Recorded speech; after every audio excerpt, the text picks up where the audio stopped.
अब जैसे ऐसे समझो कि ये राइट हो गए, ये लेफ्ट हो गए, ऐसे ही है ना। अब बोलोगे नहीं सर आपके या मेरे, ठीक है, किंग के राइट, किंग के लेफ्ट, ठीक है, तो आई एम द किंग। तो whenever you are giving freebies, ठीक है, आप वेलफेयरिज्म की बात कर रहे हो, आप लोगों को सपोर्ट दे रहे हो in form of various kinds of you can से बेनिफिट्स आप दे रहे हो, ठीक है, तो आप क्या हुए कि where you are not stopped by someone, there is no impediment in your actions. आपके एक्शन को जब कोई ना रोके और अपने एक्शंस को आप फ्रीली कर पाएं, तो क्या कहेंगे आप, आपको प्रियम्बल अपने आप में एक थोड़ा सा लेंदी चैप्टर है। What exactly the term preamble means and what exactly are the words of preamble, ठीक है। ये आपको ना बाय हार्ट याद होना चाहिए। क्यों होना चाहिए बाय हार्ट? क्योंकि आपको एस्से राइटिंग में हेल्प करता है, ठीक है। सो let us say you are writing something, अब there can be a question, there was a question in 2016 in essay, dreams which should not let India sleep, ऐसे सपने जो भारत को सोने ना दे, ठीक है, कलाम साहब की ये कोट थी। तो ऑब्वियसली कौन से dreams, the dreams mentioned in the constitution are the ultimate dreams the country want to achieve.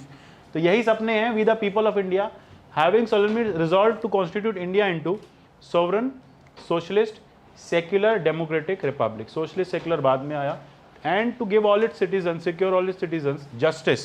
What kind of justice?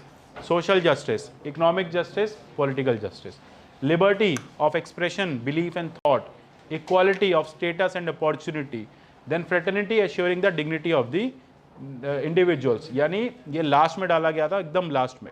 और finally give to our self in unity and integrity, ठीक है, इसमें भी changes आए, and give to our self the very constitution on so and so date. इस दिन हम अपने आप को ये संविधान देते हैं, ठीक है, 26 नवंबर 1949।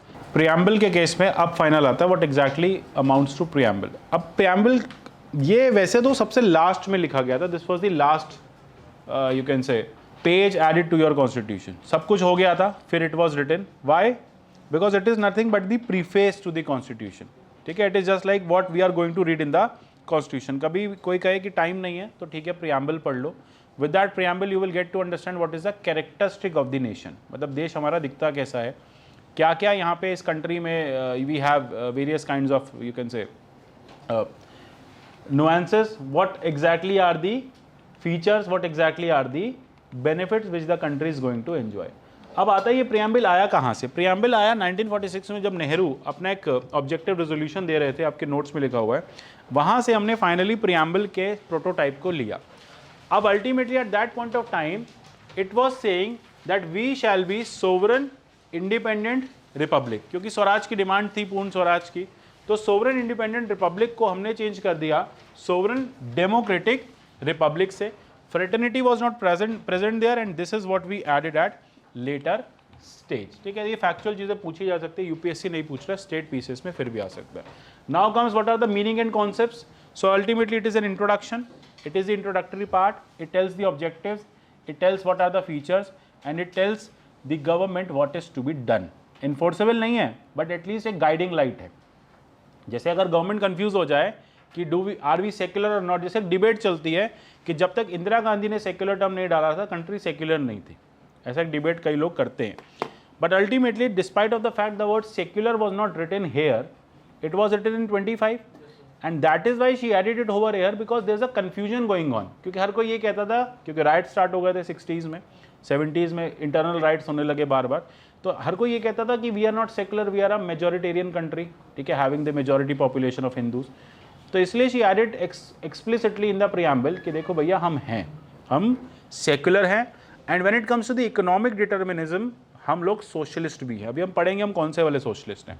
सो this is how you can see that it is the final you can say draft or you can say final paper through which you will be able to understand what your constitution talks about। मतलब जो पूरा constitution है ना, ये उसका सार है, गीता का सार is written in the preamble. तो अगर आपने प्रियम्बल पढ़ लिया तो आपको पता चल जाएगा कि क्या आप कैसा कंट्री चाहते हो। जो सारी गोल्स और ऑब्जेक्टिव्स कॉन्स्टिट्यूशन मेकर्स के पास थे वो सब उन्होंने प्रियम्बल में लिख दिए, and this is how preamble was implemented. So it gives you the AIIMS and aspirations of the constitution makers, aims and aspirations of the people. It also ensures that you are going to be a egalitarian society, ठीक है। egalitarian means where equality, equity, ठीक है, the benefit of the downtrodden, जो लोग पीछे रह गए उनको आगे लाना, ये सारी चीज़ें स्टैब्लिश की जाएंगी। अब now comes objective and purpose. यहाँ से इंपॉर्टेंट हो जाते हैं facts. Number 1, does it give any power to the government? No, because it is not enforceable in the court of law, but at the same time it is very much part of the constitution. It is a guiding light, it is a guiding star to the government जब जब confuse होगी वो इसको उठा के पढ़ लेगी। आप कोर्ट नहीं जाओगे ये बोल के कि अरे गवर्नमेंट ने प्रीएम्बल इंप्लीमेंट नहीं किया, इसको एनफोर्स करो। So it is not enforceable, it basically gives the objective how the country shall be run. अब एक क्वेश्चन आता है बार बार कि is preamble part of the constitution और नॉट। ठीक है, इस पर पूरे एक कोर्ट की केसेस पे बहुत ज़्यादा टसल हुआ एंड फाइनली कोर्ट ने केशव नंद भारती में क्लियर किया कि एग्जैक्टली सिनेरियो क्या है। देखो प्रॉब्लम क्या हुई इन ए.के. गोपालन केस। ठीक है, ए.के. गोपालन केस हम पढ़ेंगे बार बार। It was about a person named A K. Gopalan who was arrested in the state of Kerala, तब it was Malabar area, and that arrest was with regard to preventive detention act. preventive detention क्या होता है कि अभी आपने क्राइम नहीं किया है, पहले ही आपको पकड़ के रख लिया। ठीक है, जैसे नज़रबंद आजकल आप पढ़ते हो ना, जम्मू कश्मीर के लीडर्स को हाउस अरेस्ट कर दिया। ठीक है, या फिर preventive detention can be in court in jail as well, कि उठा के जेल में डाल दिया। अब था ये प्रॉब्लम कि कांग्रेस का जो माइट था that was very weak in the Malabar region. Malabar भी क्या, ट्रावैनकोर रीजन, मालाबार तो फिर भी ठीक था, ट्रावैनकोर जो सदर्न केरला है आज का, वहाँ पे बहुत ज़्यादा वीक था। और वहाँ पे this communist leader A K. Gopalan was very much influential and Congress को ये डर था कि we might lose the elections over there. और ये हुआ भी, ये देखा भी गया कि 1952 में जब कांग्रेस की विक्ट्री होती है तो despite of having the highest number of seat the percentage was very low, क्योंकि second highest percentage was with CPI. CPI पे सीट 16 थी, लेकिन वो जो कांग्रेस से सीट्स हारे थे वो बहुत कम मार्जिन से हारे थे। तो बहुत ज़्यादा चांसेस थे कि अगली सरकार सीपीआई की बन सकती है, बिकॉज अगर वो अपने आप को स्ट्रेंथन कर ले। इस पूरे सिनेरियो में ए.के. गोपालन जो एक काफ़ी इन्फ्लुएंशियल लीडर थे, तो सरकार ने उनको उठा के प्रिवेंटिव डिटेंशन एक्ट में अंदर डाल दिया, पीडी में।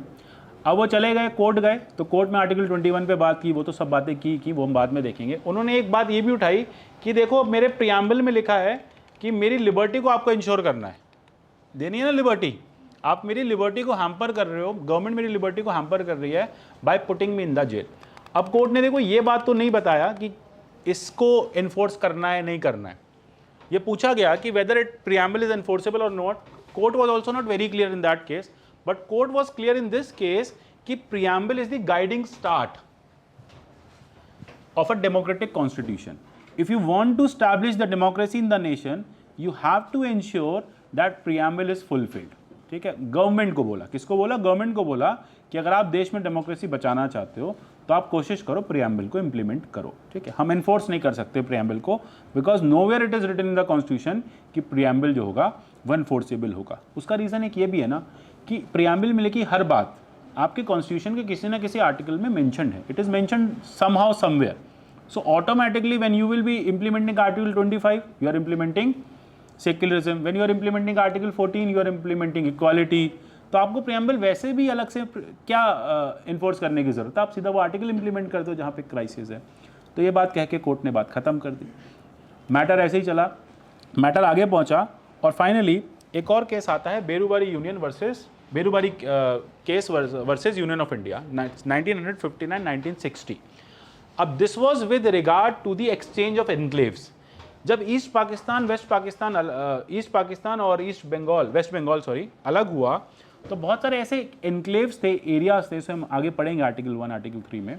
ऐसे बहुत सारे एरियाज थे जो तो बांग्लादेश के अंदर रहे थे, मतलब ईस्ट पाकिस्तान के अंडर रहे थे, लेकिन वहाँ पे पॉपुलेशन जो थी वो हिंदू थी या फिर वो प्रीडोमिनेटली इंडिया का पार्ट बनना चाहते थे। तो ऐसे बहुत सारे एनक्लेव्स के एरियाज जो है वो कन्फ्यूजन में इधर रह गए, कुछ इधर आ गए, कुछ उधर चले गए, लेकिन क्लैरिटी नहीं आ रही थी। इस पूरे मैटर को रिजॉल्व करने के लिए नेहरू और पीएम नून जो उस समय पीएम थे पाकिस्तान के, उनके बीच में एक फाइनल अग्रीमेंट हुआ। जैसे ये अगर बाउंड्री है let's say, this is India, this is east Pakistan, तो यहाँ पे एक छोटा सा कोई ऐसा गाँव था जिसमें सारे इंडियंस थे, तो इसका क्या करें। सिमिलरली यहाँ पे एक एरिया था जिसमें सारे बंगाली मुस्लिम्स थे। अब जैसे ये इंडिया ने एक एरिया दिया 3 बीघा, कॉरिडोर, ठीक है। यहां पे ईस्ट पाकिस्तानी एनक्लेव, ये आपका ईस्ट पाकिस्तानी एनक्लेव।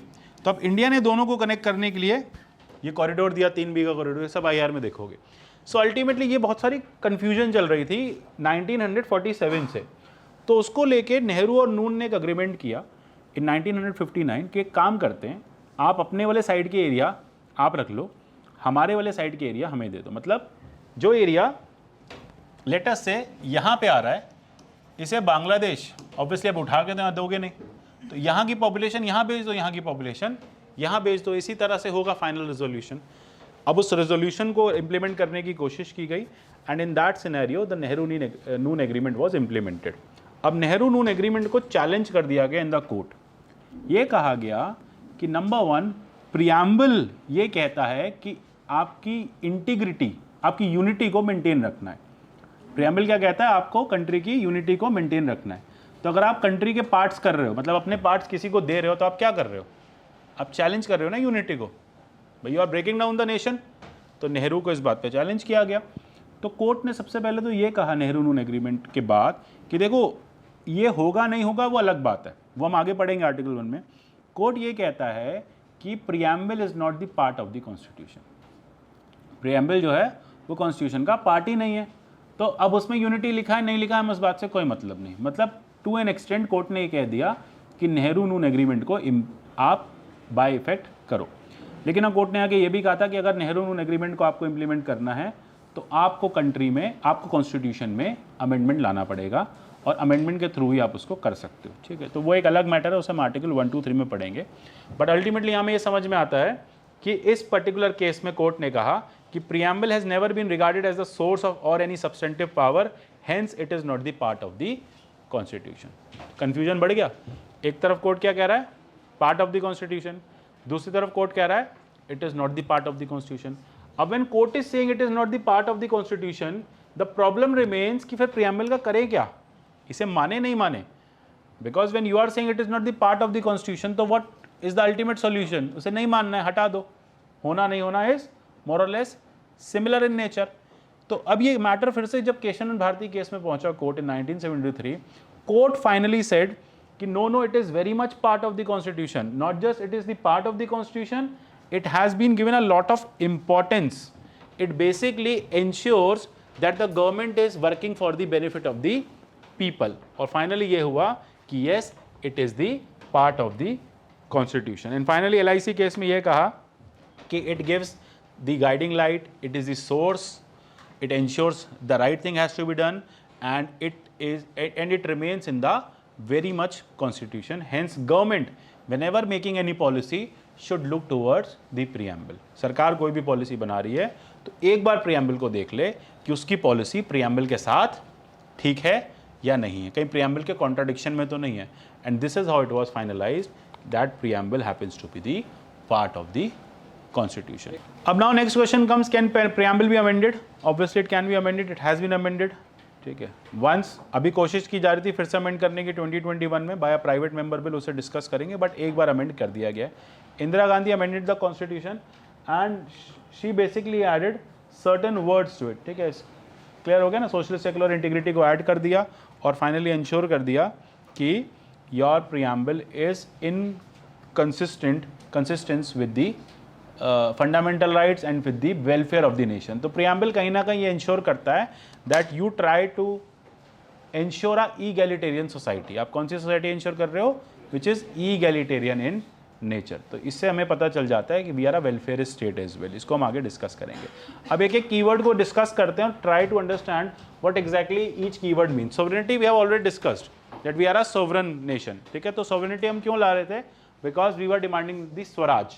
भाई स्वराज मिलेगा तो अपने लॉज बनाएंगे, लॉज बनाएंगे तो अपना देश अपने हिसाब से चलाएंगे।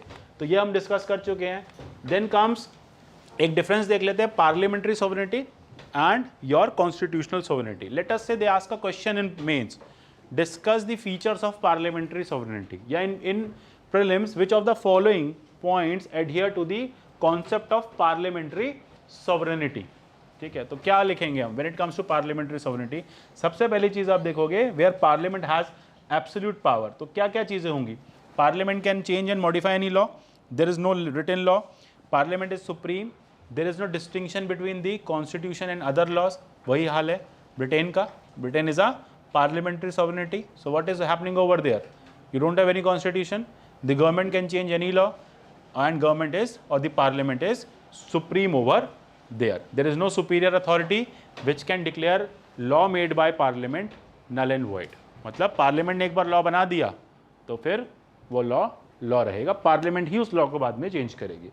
बिकॉज पहले तो जुडिशरी थी भी नहीं, और अब अगर है भी, because of the factor that judiciary holds no value over there, it is the parliament which is the supreme and which will decide everything. So this is called parliamentary sovereignty. हमने क्या किया? Because हम एक balanced setup लाना चाहते थे, we came up with the idea of constitutional supremacy. That means there shall be a written, rigid, fully specified constitution which will divide the powers between various units of the government, and there shall be judiciary to ensure that parliament is not doing anything wrong. ठीक है? So this is basically called the idea of constitutional supremacy. Let us say अब कल वो पूछते हैं doctrine of constitutional supremacy. आजकल UPSC को doctrine पूछने का बड़ा पड़ा हुआ है, हर कोई एक नया डॉक्ट्राइन पूछ लेती है वो। So doctrine of constitutional supremacy यही है, यही 4-5 पॉइंट्स लिख देना। This entails to the constitutional supremacy. Clear हो गया? डाउट? ठीक है। नाउ कम्स, ये हम कर चुके हैं कि पार्लियामेंट्री सॉवरेनिटी में जो है judicial review, basically in India में पार्लियामेंट्री सॉवरेनिटी हमने नहीं दिया, हमने सिर्फ पावर्स दिए हैं। अब चलते हैं the term socialist. Now comes, there is another question, and why there can be a question this year with regard to socialist, because अभी क्या हुआ, there is a member of parliament from Kerala, Joseph, K T Joseph I guess. Joseph साहब एक bill लेके आए और उन्होंने कहा कि this word socialism has no value in the preamble, इसको हटाओ, इसको डिलीट करते हैं, because we are not a socialist state. So how come the term socialist has been incorporated in the constitution of India और the preamble of India? Now tell me what is socialism. अच्छा, वो right left वाली philosophies पता है ना? What is right, what is left, क्या है?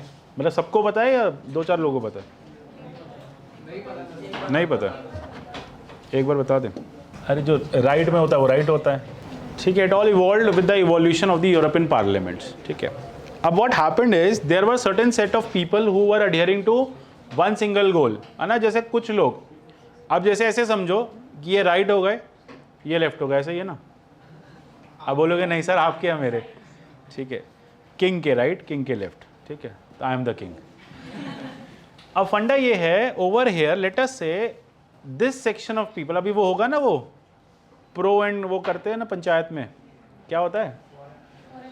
For and against, pros and कौन से याद आ रहे हैं मुझे, फॉर एंड अगेंस्ट, तो वही होगा ना फॉर एंड अगेंस्ट वाला कॉन्सेप्ट। अब क्या होता है, let us say there are certain set of people who adhere to single ideology, same ideology, and there are other set of people who adhere to another ideology. तो अब जब European parliament लगती थी तो बड़ी दिक्कत होती थी, बीच बीच में बैठे होते थे। तो ये कहा कि भाई अपने आप को सेग्रेगेट करो, और ये पर्टिकुलर जो कंजर्वेटिव्स हैं वो मेरे राइट में आके बैठ जाओ, ठीक है। जो लिबरल्स हैं वो मेरे लेफ्ट में आके बैठ जाओ। मतलब जो प्रो चेंज हैं, जो चेंज चाहते हैं वो यहाँ के बैठो, जो चेंज नहीं चाहते वो यहाँ के बैठो, और यहाँ से राइट और लेफ्ट बनने लगा। अब राइट के लिए कहा जाता है कि राइट वो लोग होते हैं जो यूजुअली कंजर्वेटिव इन नेचर होते हैं, ठीक है। जैसे कि अगर आपकी राइटेस्ट पॉलिटिकल पार्टी कौन सी, हम बात करें बीजेपी। अब बीजेपी के साथ क्या आता है कि भाई वो कहती है ये चेंज नहीं करो, वो चेंज मत करो, ऐसा चेंज नहीं होना चाहिए, वैसा चेंज नहीं होना चाहिए। तो that is basically, but when it comes to trade they are liberal, क्योंकि वो प्रो ट्रेडर्स होते हैं। तो ये एक बात ध्यान रखना कि when it comes to culture they are conservative. देख ही रहे हो आजकल, ये कैसे कह दिया, वो कैसे कह दिया, चल गया वो हैशटैग। अभी रणवीर सिंह की फिर से वाट लगी कुछ, उसकी एक और वीडियो आ गई है बाहर, है ना। तो बस, so they are saying you are trying to distort our culture. आप हमारा कल्चर जो है वो डिस्टॉर्ट कर रहे हो। तो हम क्या हैं, हम एंटी चेंज हैं, या बेटर वर्ड यूज करो, एंटी चेंज लोग नाराज हो जाएंगे, छोड़ो। हम कंजर्वेटिव हैं, बात खत्म। आजकल तो कंजर्वेटिव होना अच्छी बात है ना। So we are conservative in our day-to-day setup. They say when it comes to the social norms, we are liberal. Liberate करेंगे हम clutches of the society. जैसे मार्क्स कहता था ना कि workers of the world unite, you have nothing to lose.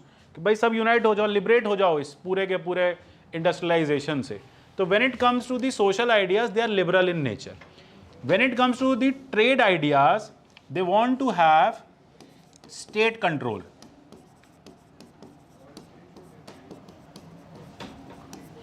When it comes to the trade ideas, they want to have the concept of more or less free trade. वो कहते हैं यार free trade रखो और ultimately सबका benefit करो. तभी तो liberalization हो रहा है ना. ये अदानी को दे दो, अंबानी को दे दो, जो बचेगा मेरे को दे दो. So this is how you can see, ये होता है right और left में. अब when it comes to anarchy, तो इसमें कौन सी साइड anarchy होगी? Right है, मरवाओगे बोल के हैं, right में anarchy है. भाई anarchy तो दोनों साइड हो सकती है ना. Extreme side is always anarchy. Extreme side is always anarchy. चाहे वो राइट हो या लेफ्ट हो, उससे क्या फर्क पड़ता है भाई. एक्सट्रीम तो हमेशा एनार्की डिपिक्ट करेगी. ठीक है, ऐसे रेड कलर से करना चाहिए. तो अब इसमें क्या होगा, अब let us start placing the organisations of the country. जैसे कि ओवर हियर कौन आएगा, ठीक है. अब वहां पे कौन आएगा, यहां कौन आएगा, नहीं आरएसएस क्यों आएगा, मैं ही मिला हूं क्या क्लास में. यहां पे आएंगे हिटलर आ जाएगा, है ना, फांसीवादी आएंगे. प्ले सेफ, सिंपल फंडा है. So basically this is where you can see, ये दोनों हो गए. यहां कौन आएगा, सीपीआई आ जाएगा. यहां कौन आ जाएगा, जैसे स्वतंत्र पार्टी. ठीक है, सिंपल सी बात है. अब इनके बीच में देयर विल बी सेंट्रिस्ट, जो दोनों की ही पॉलिसीज रखना चाहती है. भाई नीदर लेफ्ट नॉर राइट. तो मोर और लेस कहा जाता है कि यहां पे कांग्रेस आ जाती है. अब आम आदमी पार्टी कहां पे आएगी, it will be left of the centre. Left of centre ये बनेगा कि यहां से तो चले हैं लेकिन पूरे यहां पहुंचे नहीं है. अभी भी स्टेट कंट्रोल की बात करते हैं गरीबों के लिए कि फ्री बिजली दे देंगे, free electricity, free water, but लेकिन ट्रेड भी इंश्योर करेंगे, फ्री ट्रेड भी इंश्योर करेंगे. So this is where you can see, you can place Aam Aadmi party. अब यहाँ पे सच कोई पार्टी है इंडिया में, मोर और लेस कोई है नहीं. एक बात तो सीख लिया सबने कि देश कैसे चलेगा. तो वैसे तो नहीं चलेगा जैसे कांग्रेस चला रही थी. ठीक है. So ultimately when it come, देखो पॉलिसी फ्रेमिंग से, आइडियोलॉजी से कहा जाता है कि आइडियोलॉजी आपकी कहाँ लाई करती है.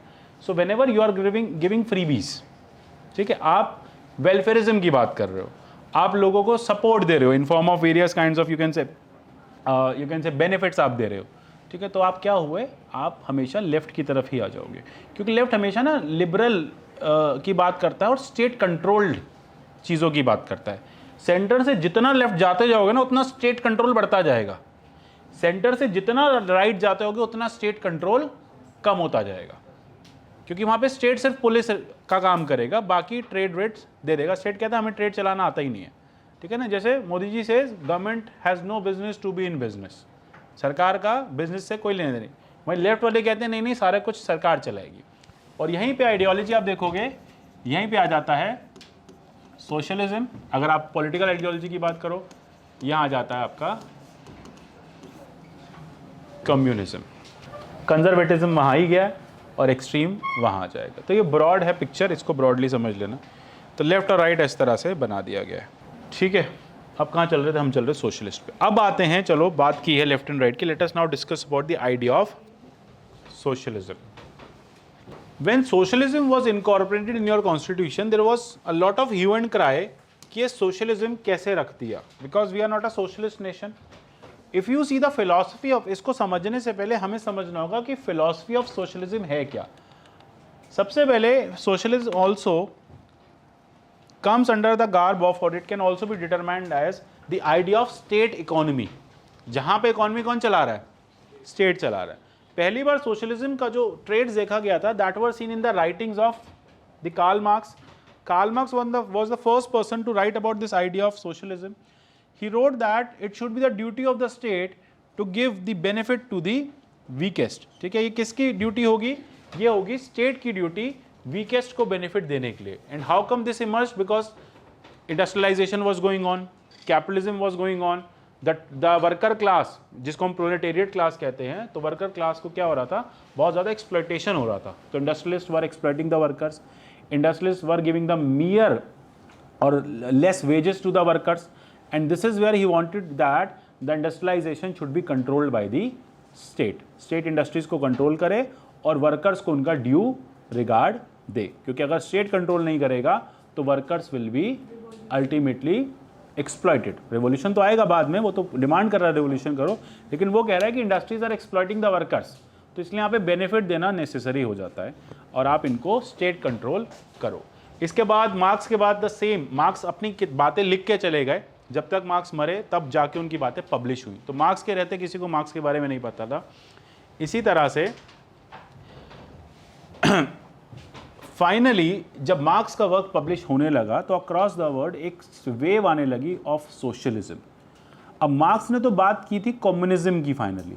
सो communism is the end goal. End goal मतलब एक ऐसा गोल, एक ऐसा फाइनल आपका ऑब्जेक्टिव जहाँ पे स्टेट भी नहीं रहेगा, स्टेटलेसनेस हो जाएगा। क्योंकि मार्क्स ये मान के चल रहे थे कि हमने कैपिटलिस्ट से पावर ली, we have given that power to the socialist, मतलब और the state. What if tomorrow state turns dictatorial, तो फिर कौन ध्यान रखेगा? तो स्टेट हटा ही दो, क्योंकि वो कहते थे स्टेट भी अमीरों का ही फायदा करती है, अदानी अंबानी को सब कुछ दे देते हैं। So this is where they wanted, he wanted to say that it should not be state controlled, ultimately it should be the people controlled. Communism ये कहता है कि स्टेटलेसनेस हो, स्टेट हो ही नहीं, और फाइनली लोग अपने हिसाब से सबको बराबर सब कुछ मिले, आप काम करो मत करो आपको बराबर तनख्वाह मिलेगी, है ना, सबको यूपीएससी में नौकरी मिलेगी, सब आईएएस बनोगे। This is called communism. Democracy में ना आप स्टेट के थ्रू चलाते हो, वहाँ पे स्टेटलेसनेस है, स्टेट है ही नहीं, एब्सेंस है, बिल्कुल कंप्लीट स्टेट का एब्सेंस है। इसीलिए कोई भी कंट्री वर्ल्ड में कम्युनिस्ट नहीं बन पाई। कम्युनिस्ट एक ऐसा मिराज है जो कभी अचीव ही नहीं होगा, बिकॉज जिस दिन स्टेटलेसनेस हो जाएगी उस दिन अनार्की आ जाएगी। जिस दिन अनार्की आ जाएगी वापस आप बैक टू स्क्वायर वन आ जाओगे, जहाँ से चले थे वहीं पहुँच जाओगे, स्टेट ऑफ नेचर में पहुँच जाओगे।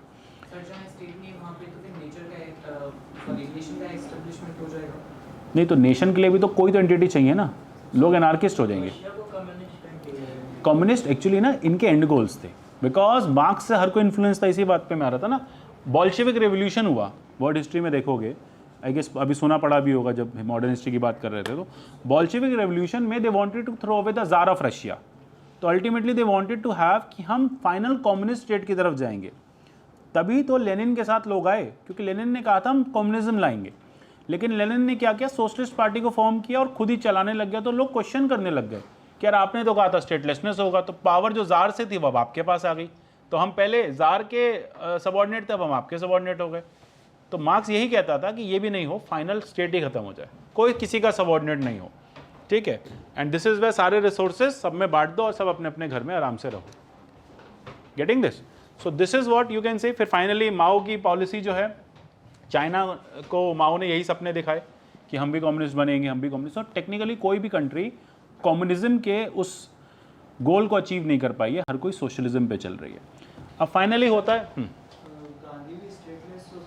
गांधी एनार्किज्म था, वो अलग चीज़ है। गांधी के साथ गांधी भी यही कहते थे ना कि भाई अल्टीमेटली पावर जो है वो लोगों के हाथ में हो, डिसेंट्रलाइजेशन हो, जब सब कुछ गांव में डिसाइड हो जाएगा तो सरकार की ज़रूरत ही क्या, सरकार हटा दो।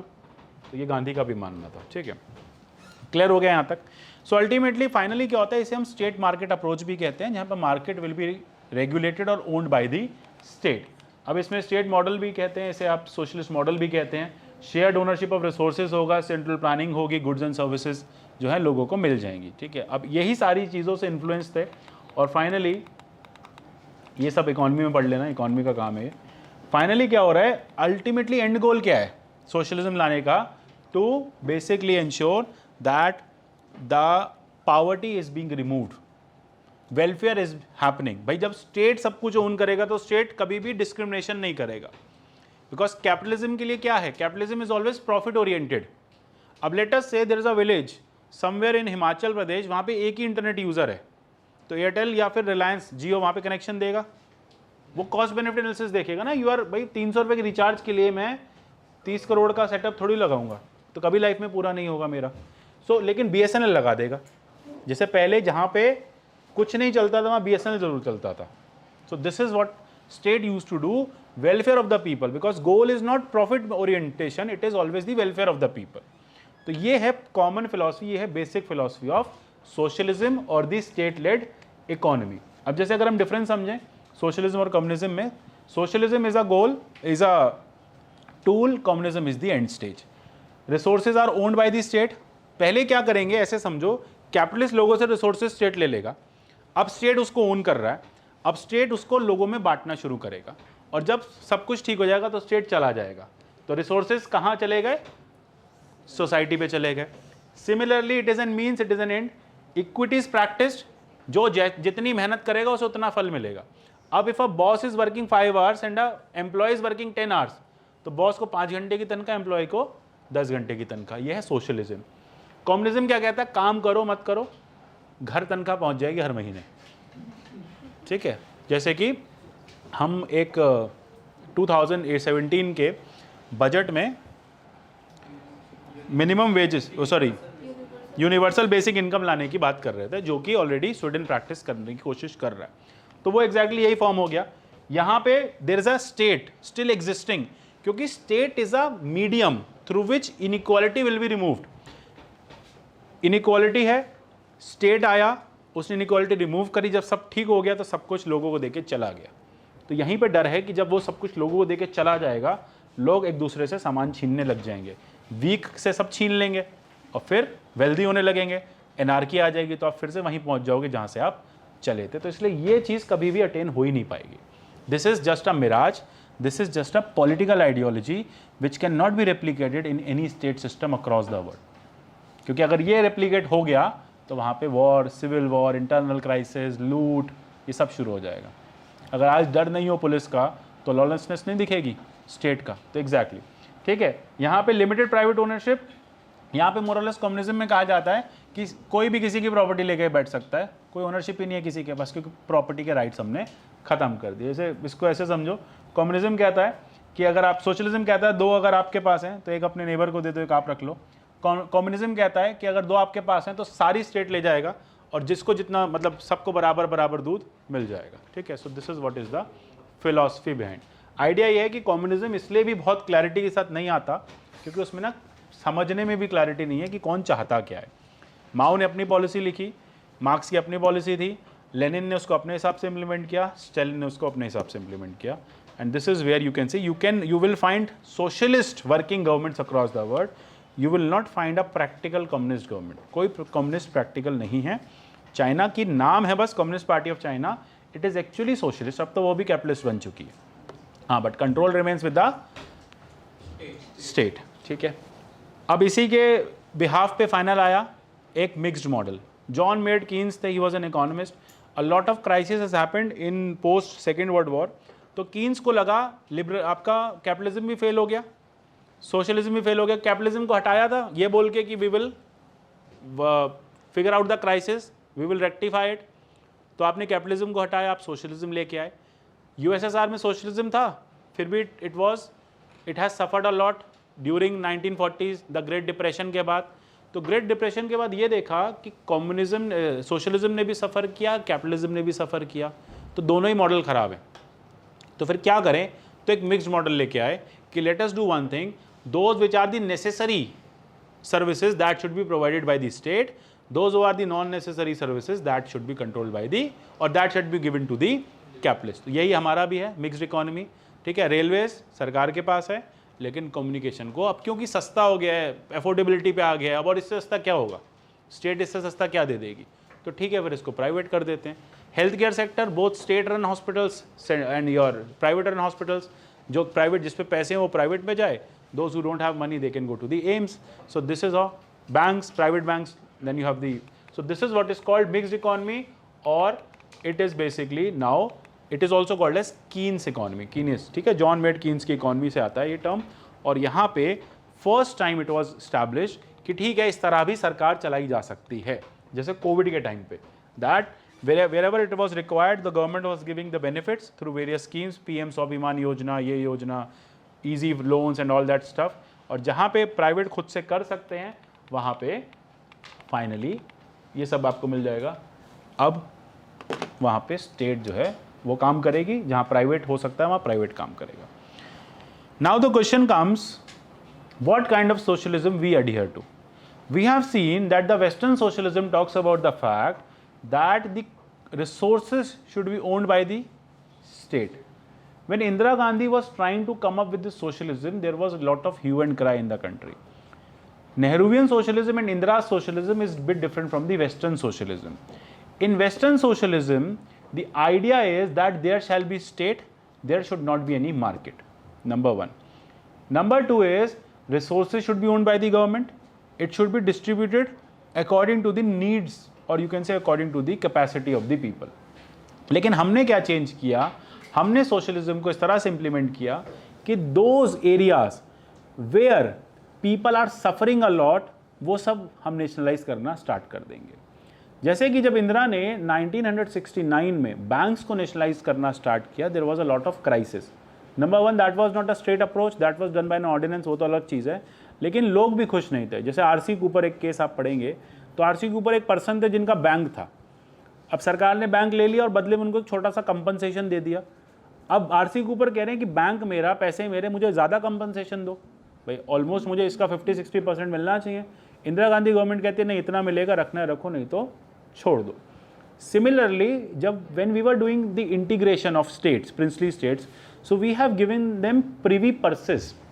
हमने क्या कहा, उन राजा लोगों को कहा कि कई राजा लोग बोले पटेल से कि ऐसे कैसे आपके साथ आ जाएं, भाई हमारे पास तो टैक्सेशन की पावर ही नहीं बची, यही जनता हमें अनाज टैक्सेशन देती थी, हम इनको चलाते थे, हमारे पास इतने बड़े बड़े राज दरबार से कैसे चलेंगे। तो बोले ठीक है, हम आपको कॉन्स्टिट्यूशनल मैंडेट दे देते हैं, हम आपको प्रिवी पर्सेस दे देते हैं। मतलब depending upon how large your kingdom is, how important your integration is, आपको उतना पैसा हर साल भारत सरकार से मिलता रहेगा। And this is where the princes started getting 25 lakh रुपए साल, किसी को 1 करोड़ रुपए साल, किसी को 2 करोड़ रुपए साल। हैदराबाद है 2 करोड़ रुपए साल मिल रहा है, बरेली है उसको 25-28 लाख रुपए साल मिल रहा है। तो छोटा स्टेट है तो कम पैसे मिलेंगे। Indira was also against this fact. She was saying already we have witnessed financial crisis, we have witnessed a food crisis, and these raja maharajas are enjoying the benefit from the state out of or without doing anything। भाई आपको किस बात के पैसे दें हम आपको क्यों दे पैसे? आपने हमें एरिया दे दिया, बात खत्म हो गई। इस बात को आज 20 साल हो गए और आप कब तक इतने पैसे हमसे लेते रहोगे, और वो भी तब when government is not basically earning any money और not having money. More over the money is you are spending on your lavish lifestyle. आप ही जो हमसे जैसे सिंधिया राजघराना 1.5 करोड़ ले रहा है, तो वो कहाँ खर्च कर रहे हो आप? अपने राजपट पे ही खर्च कर रहे हो, अपने महल में। अरे तो हमें उससे क्या मिल रहा है? कौन सी एम्प्लॉयमेंट जनरेट कर दिया? तो अपने पैसे लेके फैक्ट्री लगा दी होती तो हमें समझ में आता कि भैया आपने 20-50 लोगों को you have given the employment. So ultimately you are just looting the money out of the consolidated fund of India. This I will not allow. And this is where she came up with the idea of, look, this is very much important that we should come up with the idea of socialism. That means that state should take care of the welfare people, of the needy people, of the poor people, and the private organizations or private run companies should be regulated by the state so that more and more taxes can be collected, so that they cannot do any kind of monopoly। भाई उस समय इतने ज़्यादा business होते नहीं थे। Tatas, अभी अंबानी तो स्टार्ट हुए थे उस टाइम पे, तो सारे बिजनेस टाटाज ओन कर रही थी मोर और लेस, गोदरेज ओन करते थे, तो मोनोपोली भी थी। भाई when you own the business obviously you will ask any price, तो कंपटीशन था नहीं। So Indira was of the view that I have seen the 15 years of the India and you have not contributed anything to the nation. You are doing monopolistic practices, आप trade monopoly में चला रहे हो। Banks के case में you are not giving funds to the poor people, you are just giving funds to your friends. Bank आपका है, आप अपने दोस्तों को ही फंड्स बांट रहे हो, लोन्स दे रहे हो। गरीब को, किसान को तो आप लोन ही नहीं देते हो, तो ऐसे में वो कहाँ जाए? और सरकार के पास बैंक्स थे नहीं। तो she started following this idea of socialism and she started nationalising one after another enterprise, जैसे bank nationalisation, coal nationalisation, cotton mills nationalisation and finally regulation of trade in the country. इसको आप सब economic policies में पढ़ोगे। तो इससे क्या हुआ कि बैंक नेशनलाइजेशन हुआ तो that farmer started getting loans, coal nationalisation हुआ तो government started getting the revenue out of the natural resources. भाई नेचुरल रिसोर्स है, कोल किसका है? वो देखी थी दैट मूवी, अरे नहीं, गैंग्स ऑफ वासेपुर, एग्जैक्टली कि जब वासेपुर वही कहानी है जब नेशनलाइजेशन हो रहा था, क्योंकि उससे पहले क्या करते थे कॉन्ट्रैक्टर्स गवर्नमेंट को सही वैल्यू बताते ही नहीं थे, ठीक है। जैसे वैल्यू में क्या करते थे, जितना कोल एक्सट्रैक्ट करते थे उनको उसकी रॉयल्टी मिलती थी। कोल एक्सट्रैक्ट किया 20 किलो 20 टन, उसको पानी में डाल दिया, उसकी वो हो गया 30 टन, और रॉयल्टी ले ली 30 टन की। जब कोयला अपनी जगह पहुंचा तो वो निकला 17 टन, तो 13 टन रॉयल्टी ज़्यादा उठा ली गवर्नमेंट से।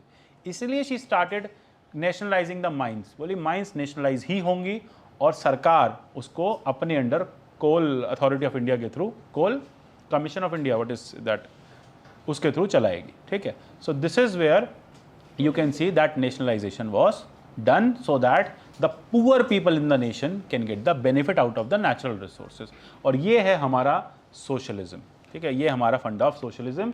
अब कोर्ट में जब शी स्टार्टेड डूइंग नेशनलाइजेशन तो कोर्ट में लोग जाने लगे, जैसे एक एक्सेल वियर केस आया, डीके नकारा केस आया, ये केसेस नहीं भी याद रखोगे तो कोई काम नहीं है, ज़रूरी नहीं है, कर लोगे तो अच्छी बात है। सो दोनों केसेस में कोर्ट ने कहा कि देखो our socialism is entirely different from the Western socialism. If Indira Gandhi government is nationalizing certain industries to give benefit to the poor, court interfere नहीं करेगा. But in the garb of this nationalization, if she will try to nationalize every enterprise in the nation, so then we will interfere. यानी court ने भी कहा कि हम mixed economy पे चलेंगे, ऐसे वो पैरामीटर्स, वो industries which are giving benefit to the poor people, government उनको नेशनलाइज कर रही है तो कोई दिक्कत नहीं है। लेकिन ऐसी इंडस्ट्रीज जहाँ पे प्राइवेट ऑलरेडी काम कर रहा है और उससे पुअर डायरेक्टली इनडायरेक्टली लिंक्ड है, इनडायरेक्टली लिंक्ड है, डायरेक्टली लिंक नहीं है, तो गवर्नमेंट उसका नेशनलाइजेशन नहीं कर सकती। Getting this, and this is how court allowed that we can start with the process of nationalisation and we can ensure कि जो सोशलिज्म है ये रहेगा। अब 1970s हुआ, 72 हुआ, 73 हुआ, हर बार जैसे कुछ नेशनलाइजेशन हो हर कोई कोर्ट भाग जाता था। तो फिर finally 42nd amendment Indira Gandhi को लगा कि अब अमेंडमेंट कर ही रहे हैं तो इसमें सोशलिज्म लिख देते हैं, और सोशलिस्ट लिख देंगे तो फिर कोई कोर्ट नहीं जाएगा। क्योंकि इससे पहले जब बैंगलोर की एक मिनेर्वा मिल्स को नेशनलाइज किया तो वो कोर्ट चली गई, उसको हम पढ़ेंगे आगे, ठीक है। So this is how you can say that our socialism is entirely different from the western socialism. We more rely upon the welfare of the people. We do not try to socialize, or we do not try to nationalize everything, but those industries which are beneficial for the nation should be run by the government. Rest of the industries should be regulated by the government. And this is what our socialism is. In fact, जब आप 1991 की financial crisis पढ़ोगे तो कई बार कहा जाता है कि ये जो स्टेप्स थे they are also responsible for the 1991 economic crisis, because regulation of something results into bureaucratic you can say red tapeism, corruption, ठीक है, and this is where the problem emerged in 1990s, ठीक है। ये आप economy में पढ़ोगे तो ये हमारा सोशलिज्म, समझ गए ना, बाकी सब नोट्स में दिया हुआ है। नेक्स्ट कम्स सेक्युलरिज्म, क्या टाइम हो रहा है, ठीक है। नेक्स्ट कम्स सेक्युलरिज्म, जल्दी से सेक्युलरिज्म पे चलते हैं, फिर सेक्युलरिज्म को वैसे भी in detail will be discussing in Article 25. Now what is secularism? What exactly is secularism? रोज सुनते हैं,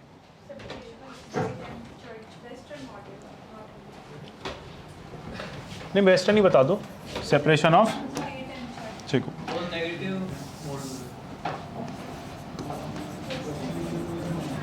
वो नेगेटिव हम इसलिए कहते हैं क्योंकि हम दूसरा अडॉप्ट करते हैं, हम उसको नेगेटिव कह देते हैं। ऐसा नहीं है नेगेटिव पॉजिटिव। आइडिया क्या है, देखो सेक्युलरिज्म पहले इन जनरल समझते हैं and then we will try to understand कि what shall be, what is exactly Indian model of secularism. Point number 1 says that, या पहले हिस्ट्री पे चलते हैं। History says that during the dark age 11th 12th century, the church started dictating the state। मतलब क्या हो रहा है कि चर्च जो है, हम बात करें यूरोप की, चर्च क्या कर रहा है, वो सरकार को ये बता रहा है कि आपको क्या करना है, आपको क्या नहीं करना है, ठीक है। लोग क्या करेंगे, लोग क्या पहनेंगे, लोग क्या खाएंगे, क्या पिएंगे, सब कौन डिसाइड करेगा, चर्च डिसाइड करेगा। एंड इसकी वजह से चर्च क्या हो गया, ओवर पावरफुल हो गया, ओवर अथॉरिटेटिव हो गया। लोग जब जब चर्च को क्वेश्चन करने जाते तो चर्च ये कह देता कि चर्च जो है वो भगवान का ही रूप है पृथ्वी पे, अर्थ पे, डिवाइन पावर है, तो आप भगवान को तो क्वेश्चन कर ही नहीं सकते, तो आप हमें भी नहीं कर सकते। तो church was trying to manipulate the people.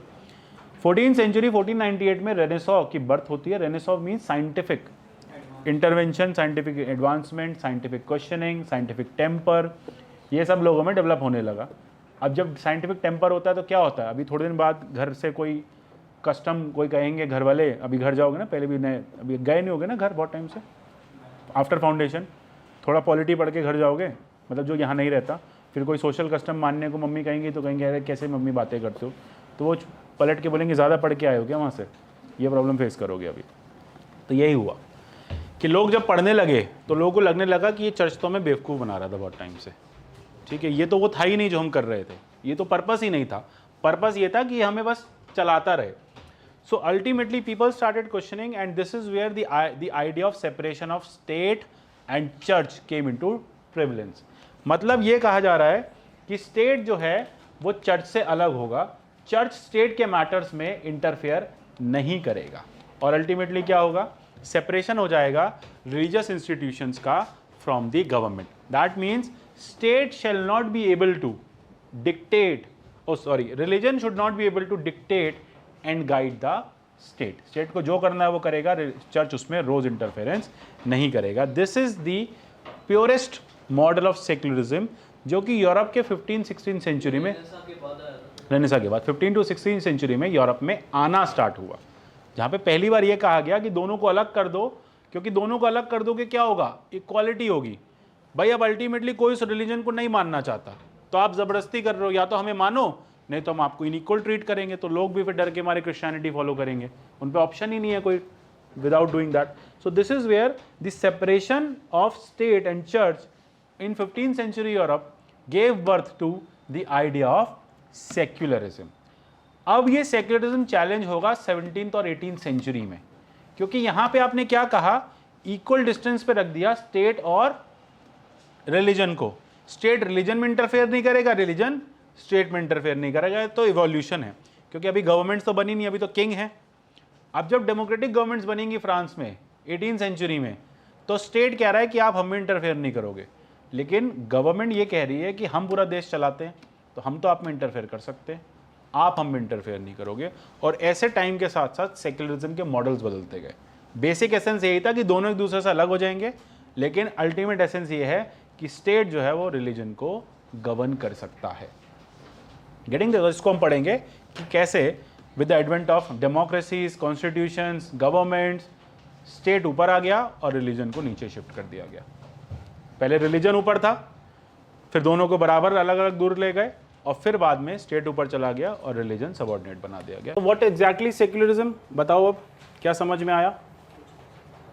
कुछ नहीं, कुछ तो आया होगा समझ में। Separation of state and religion, ठीक है, एग्जैक्टली, बिल्कुल बिल्कुल ठीक है। तो हमने क्या देखा, with the name of secularism, with the idea of secularism, we started by the fact that there shall be the separation of the state and the church, क्योंकि in 15th century, 14th century, 13th century the church was unnecessary dominating the state affairs and people rights were getting infringed. State ये कह रहा था, वो church कहता था ये नहीं करना है, ऐसे नहीं करना है, वैसे नहीं करना है। So more or less people were not happy with the powers of the church. So this is where the renaissance was born and this is where the idea of influence of church was minimized, and ultimately we said that we shall not be following the dictates of the church, there shall be the separation between the state and the church। यानी church अब हमारे रोज की life में interfere नहीं करेगा। दूसरी important बात was secularism also promoted equality. अब इस तरह के क्वेश्चंस प्रीलिम्स में पूछे जाते हैं, which of the following statements are promoted by the secularism. अब वहाँ पे स्टेटमेंट होगा इक्वालिटी का प्रमोशन, आप बोलोगे अरे ये तो हो ही नहीं सकता, बट अल्टीमेटली सेक्युलरिज्म से क्या हो रहा है, इक्वालिटी प्रमोट हो रही है, because secularism is saying that the state and the church are mutually exclusive, मतलब अलग हैं दोनों, वाटर टाइट कंपार्टमेंट है दोनों के बीच में। तो जब दोनों के बीच में वाटर टाइट कंपार्टमेंट होगा तो स्टेट का अपना कोई रिलीजन तो होगा नहीं। सेक्युलरिज्म का एक और मॉडर्न डेफिनेशन ये भी पढ़ोगे कि secularism means where state do not have any religion. आपके कॉन्स्टिट्यूशन के पहले पेज पे क्या लिखा है, the republic of India Okay, we are the Republic of India. Whereas if you see the Constitution of Iran, it is written the Islamic Republic of India. Pakistan is the Islamic Republic of Pakistan. So they by very nature tell you that we are a Islamic state. हम क्या हैं? हम हमारा जो राज्य है, जो state है, जो गवर्नमेंट है, वो इस्लाम को फॉलो करता है. Islam is part and parcel of our state as well. तो अब जब इस्लाम को वो फॉलो करेगा, आप ये समझो कि अगर आपके पॉलिटिशियंस, आपकी गवर्नमेंट अगर एक रिलीजन को फॉलो करने लग जाएंगे, they will have one single religion, तो फिर क्या होगा? They will be biased towards that the other religion. ठीक है, तो फिर जब they will be biased towards the other religion तो इनइक्वालिटी आएगी. इसीलिए माना गया कि सेक्युलरिज्म आएगा तो ऑटोमेटिकली इक्वालिटी आने लगेगी, क्योंकि स्टेट अब बायसनेस नहीं कर पाएगा और अल्टीमेटली लोगों को सेम तरह से ट्रीट करेगा. So rather than separation, don't we say that positive relation between the state and the religion? नहीं, that was established from case to case basis. Positive, और जो आप पॉजिटिव और नेगेटिव सेक्युलरिज्म की बात करते हो, जैसे फ्रांस को हम कह देते हैं नेगेटिव सेक्युलर है, ठीक है, हम इसको कहते हैं, इंडिया को कह देते हैं पॉजिटिवली सेक्युलर है, तो वो उसके इंटरप्रिटेशन से आता है, बट कहीं लिखा नहीं हुआ. ये आइडियाज़ आर इंटायरली डिफरेंट. क्योंकि हम देखेंगे कि फ्रेंड्स, जब हम आगे आर्टिकल 25 में और डिटेल पढ़ेंगे तो हम ये देखेंगे कि फ्रांस के पास एक मजबूरी हो गई थी नेगेटिव सेक्युलरिज्म लाने की. France also started on the same format. France started with the idea of laicite, LAICITE. अब laicite is also saying there shall be complete separation between the state and the religion. ऐसा France 19th century तक मान के चल रहा था.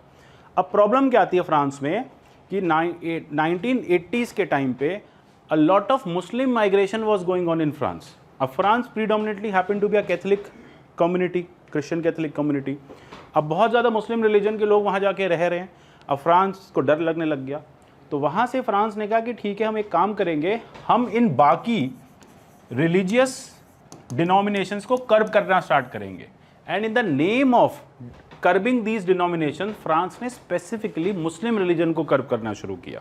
जैसे question आया था in mains, what Indian secularism, what French secularism should learn from Indian secularism. 2019 के मेंस में पूछा हुआ है कि French what French secularism has to learn from Indian secularism. Specifically French था, देखना एक बार. ठीक है, क्या सीखना चाहिए फ्रांस को इंडिया के सेक्युलरिज्म से. अब यहाँ पे पहले हमें ये पता होना चाहिए ना कि फ्रांस का सेक्युलरिज्म क्या है, तभी तो बताएंगे कि सीखेगा क्या. सो अल्टीमेटली फ्रांस का सेक्युलरिज्म ये कह रहा है that there should not be any public display of religion. There should not be any kind of idea through which religion could prosper. मतलब किसी भी कॉन्टेक्स्ट में कोई भी पर्सन अपने रिलीजियस डिनोमिनेशन को शोकेस नहीं करेगा. तो 1980 में क्या किया उन्होंने? बुर्का बैन किया स्कूल में. वो जो आप कर्नाटका में आप देख रहे हो वो 1980 में कर चुके थे. उसके बाद उन्होंने अभी रिसेंटली 2018 में बुर्किनी बैन करना स्टार्ट किया, जैसे बिकनी प्लस बुर्का, तो उसको भी बैन करना स्टार्ट कर दिया. फिर बीच में उन्होंने स्कल कैप को बैन कर दिया.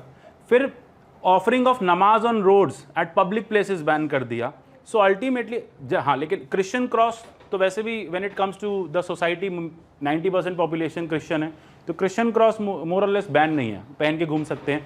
जैसे पगड़ी बैन नहीं है सिख के लिए वहाँ पर, तो वहाँ पे आप पहन के घूम सकते हैं. तो ये माना जा रहा था कि फ्रेंच जो सेक्युलरिज्म से स्टार्ट हुआ था वो एक्सट्रीमिज्म पे पहुँच गया, कि वो जो सेक्युलरिज्म का फॉर्मेट था that has become a Christian extremism. इसीलिए यूपीएससी ने पूछा कि भारत से क्या सीखना चाहिए, हमें बताओ. तो हमारे यहाँ पे सेक्युलरिज्म लिखा नहीं हुआ, जो कोर्ट की इंटरप्रिटेशन है वही साइड करे तो वही ज़्यादा सही है. नहीं, तभी तो हम कह आर्टिकल 25 हम पढ़ेंगे तो हमारे यहाँ लिखा हुआ है. सेक्युलरिज्म टर्म नहीं लिखा, इंटरप्रिटेशन लिखा है. इंटरप्रिटेशन ये कहता है कि in India the government is a facilitator of religion as well. इसलिए हम कहते हैं ना हमारा पॉजिटिव, हम फैसिलिटेट करते हैं कि अच्छा चलो आप हज पे नहीं जा पाते तो ले लो सब्सिडी, आप वैष्णो देवी नहीं जा पाते खुद से तो ठीक है, हम क्या करेंगे आपके लिए सिक्योरिटी फोर्सेस या श्राइन बना देंगे जिससे कि आपका वहाँ जाना आसान हो जाए. हम आपके लिए अमरनाथ यात्रा के लिए सिक्योरिटी एलोकेट कर देंगे. चलो आप कहते हैं कि कश्मीर है इसलिए कर दिया कि सेंसिटिव जोन है, बट अदरवाइज ऑल्सो बाकी जगह भी सरकार ध्यान तो रखती है ना. जैसे कि साउथ में the temples have been put under the district authority. जब आप डीएम बनोगे तमिलनाडु में और केरला में तो आपको मंदिर भी मैनेज करना होगा. वो बार बार चलता है ना free Hindu temples movement, Hindu temples को फ्री करो. सो आइडिया वॉज कि टेम्पल सबके लिए एक्सेसिबल हो, temple should be open for all, temple should not be mismanage, there should not be any you can say कि फंड्स का आप कहीं पे डाइवर्जन ना करो. तो इसलिए सब टेम्पल्स के लिए टेम्पल देवस्थानम बोर्ड बना दिया और उस पर डिस्ट्रिक्ट मजिस्ट्रेट को बिठा दिया कि आप जाके टेम्पल का ध्यान रखो और इंश्योर करो कि टेम्पल में सबकी एंट्री है, मनी जो है वो पब्लिक पर्पस के लिए ही यूज़ हो रहा है, टेम्पल के लिए ही यूज़ हो रहा है, कोई अपने घर नहीं ले जा रहा। क्योंकि जो साउथ के टेम्पल्स है they were by and large owned by the Kings.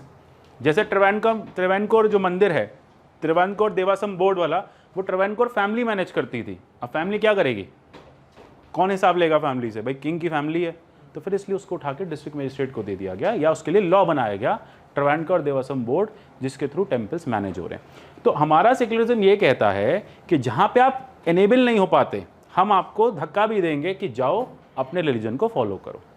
We are a facilitator. ठीक है, इसे हम और डिटेल में आगे पढ़ेंगे। क्लियर हुआ? Any doubt?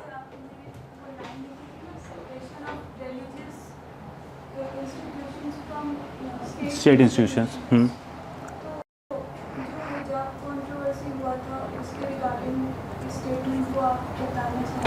बिल्कुल, इस पर हम चर्चा करेंगे बहुत डिटेल में। मुझे पता है सबकी जिज्ञासा जाग गई कि सर कर्नाटका वाले मैटर में उसको हम कोर्ट की दृष्टि से देखेंगे। इन आर्टिकल 25 आ जाएगा जल्दी, आर्टिकल 25 2-3 दिन में, देन वी विल सी कि क्या एग्जैक्टली हुआ और कोर्ट ने क्यों हिजाब बैन को, मतलब बैन को अलाउ किया, मतलब बैन को रहने दिया। क्लियर? सेक्युलरिज्म को will be discussing in detail with article 25, क्योंकि फिर आपके डाउट्स बीच बीच में जंप होंगे। आइडिया इज कि हमारा क्या सेक्युलरिज्म है, that is written in article 25 of the constitution. Here Indira Gandhi just added the word secularism so that we can say yes we are a secular nation. तो बाय एंड लार्ज सेक्युलरिज्म का यही मतलब है, हर nation ने उसको अपने according accept किया। हम उसमें मुस्तफ़ा कमाल पाशा का एग्जाम्पल देखेंगे टर्की में, हम उसमें अमेरिकन एग्जाम्पल देखेंगे, देन इंडियन एग्जाम्पल, इंडियन तो सिस्टम पढ़ेंगे, and then we will move towards the other examples. Now come democracy, ये तो पता ही है, government of the people by the people. Then comes republic where head of the state is elected, है ना। तो इस हिसाब से Britain is not a republic and there have been a growing demand of republicanism over there. Recently डोमिनिशिया Republic ने अपने आप को, डोमिनिशिया ने अपने आप को रिपब्लिक अनाउंस कर दिया था कि अब हम जो हैं वो रिपब्लिक बनेंगे। देन सॉरी, बारबाडोज ने अनाउंस किया था कि अब हम अपने आप को रिपब्लिक बनाएंगे, यानी अब हम अपने प्रेसिडेंट का इलेक्शन करेंगे। अभी तक क्वीन जो है, क्राउन जो है, वो वहाँ पे as a head of the state थी। तो रिपब्लिक का मतलब ये होता है where the head of the state is elected by the people. आपके हेड ऑफ द स्टेट कौन है?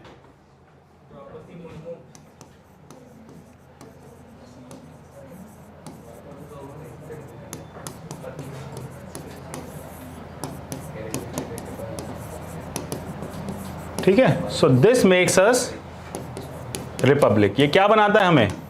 ये हमें रिपब्लिक बनाता है, और यही ब्रिटेन को रिपब्लिक नहीं बनाता, क्योंकि क्राउन जो है वही हेड ऑफ द स्टेट है। अब जब head of parliament, head of government, parliament नहीं होगा, गवर्नमेंट होगा। पार्लियामेंट का पार्ट है प्रेसिडेंट, प्रेसिडेंट पार्लियामेंट का पार्ट है। तो पार्लियामेंट वो एग्जीक्यूटिव उसका रिकमेंड, एग्जीक्यूटिव के तो हेड हो गया ना, execution in his name, article 53 में देखेंगे। हाँ, एक ही बारबाडोस है, गोलचक्कर पे भी है कोई। कौन कहता भी बारबाडोस बड़ा न्यूज़ में था ना। क्लियर हो गया रिपब्लिक? फंडा क्लियर है इसमें, तो फैक्चुअल चीज़ें, ठीक है, कर लेना। नहीं समझ में आया तो पूछ लो, ठीक है। अब नेक्स्ट इज, नोट्स में आ गया justice. Justice we shall be discussing about political economic in article 14, article 15, article 16 से लेके आर्टिकल 18 तक हमें जस्टिस ही पढ़ना है, हमें और कुछ नहीं पढ़ना। फिर DPSP में हमें जस्टिस पढ़ना है, तो सारी चीज़ें हम पढ़ते चलेंगे। नोट्स में एक बार देखते रहना। अब liberty we shall be doing in article 19, ठीक है। लिबर्टी और फ्रीडम के बीच का डिफरेंस, ठीक है, क्या होता है लिबर्टी, क्या होता है फ्रीडम। सो आइडिया ये है, अभी हम ये मान के चल रहे हैं कि where you are not stopped by someone, there is no impediment in your actions. आपके एक्शन को जब कोई ना रोके और अपने एक्शंस को आप फ्रीली कर पाएँ, तो क्या कहेंगे आप? आपको लिबर्टी है। फ्रीडम क्या होता है फिर? फ्रीडम या उल्टा होता है? Freedom do not have restrictions. You are free to do anything. When I say you have liberty to ask questions in the class, and when I say you have a freedom to ask questions in the class, it makes a difference. Liberty means you have liberty to ask questions in the class which are from the class course only. Liberty है. Every liberty comes with a restriction, reasonable in nature. Restriction होगा वो reasonable होगा नहीं होगा बाद में देखेंगे, मतलब रिस्ट्रिक्शन होगा। फ्रीडम का मतलब है मुझे जो करना है करने दो, कोई मुझे नहीं रोकेगा, दैट इज कॉल्ड फ्रीडम। जैसे I have liberty to play the music at very loud voice, but किसी के बराबर में किसी के पास किसी का एग्जाम चल रहा है, तो मेरे यहाँ का जो लाउड वॉइस है ना वो उसके घर में पेनिट्रेट नहीं होना चाहिए, बस उतना ही loud, that is called liberty. Freedom means कि फिर तो पूरा डीजे लगा के ट्रक पे घुमाओ। सर तो एक बात बताइए कि फंडामेंटल राइट्स में फ्रीडम ऑफ स्पीच क्यों है, फिर तो लिबर्टी ऑफ स्पीच होना चाहिए ना। आर्टिकल 19 में बात करेंगे कि क्यों वहाँ पे फ्रीडम है, एग्जैक्टली कि क्यों वहाँ पे टर्म लिबर्टी नहीं रख के हमने फ्रीडम रखा।